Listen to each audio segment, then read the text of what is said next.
సత్యవడ్ల మన్నాటి cooking YouTube ఛానల్కి స్వాగతం. బంగాళదుంప మసాలా పులుసు తయారీ విధానం చూద్దాం. ముందుగా మిక్సీ జార్లోకి 4 వెల్లుల్లి రేఖలు, 2 లవంగాలు, కొద్దిగా జీలకర్ర, దాల్చిన చెక్క చిన్న ముక్క వేసుకోవాలి.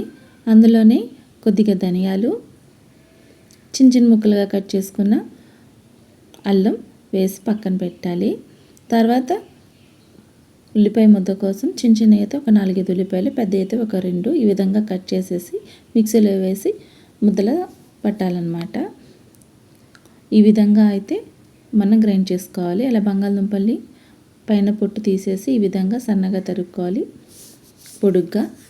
తర్వాత 4-5 పచ్చిమిర్చి, చింతపండు. స్టవ్ వెలిగించి బండి పెట్టి నూనె కాగిన తర్వాత మసాలా ముద్ద అయితే ఉంది కదా ఉల్లిపాయతోటి, అది మొత్తం వేసి కొద్దిగా వేగిన తర్వాత అందులోనే 1.5 స్పూన్ల ఉప్పు వేసి ఫ్లేమ్ని మీడియంలో పెట్టుకొని బాగా ఈ విధంగా వేయించుకోవాలి. వేయించిన తర్వాత ఇందులోనే 4-5 పచ్చిమిర్చి, కొద్దిగా చీలిని అవి కూడా వేసుకుని ఒకసారి కలిపేసి ఇందులోనే బంగాళదుంప ముక్కలైతే కోసాం కదా వాటిని కూడా ఇందులోనే వేసేసుకొని ఒకసారి మసాలా అంతటిని పట్టేలాగా కలుపుకోవాలి. మూత పెట్టి మగ్గించుకోవాలి. ఫ్లేమ్ని మీడియంలో పెట్టుకొని, హైలో పెట్టుకుంటే మళ్ళీ మాడిపోతుంది అన్నమాట. కొద్దిగా మగ్గిన తర్వాత ఇందులోనే ఒక 1/2 టీ స్పూన్ పసుపు, అలాగే 1.5 స్పూన్ల కారం అయితే వేసుకొని కారంలో పసుపులో ఉన్న పచ్చివాసన పోయేంత వరకు ఉంచుకోవాలన్నమాట. ఈ విధంగా అయితే కొద్దిగా మొత్తం అయితే మగ్గిపోయింది.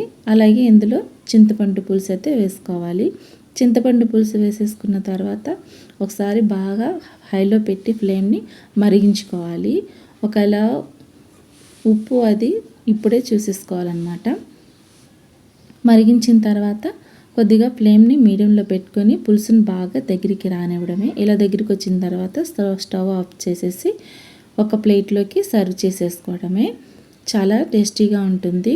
సత్యవడ్ల మన్నాటి యూట్యూబ్ ఛానల్ని లైక్ చేయండి, షేర్ చేయండి, సబ్స్క్రైబ్ చేయడం మాత్రం మర్చిపోకండి. Thank you.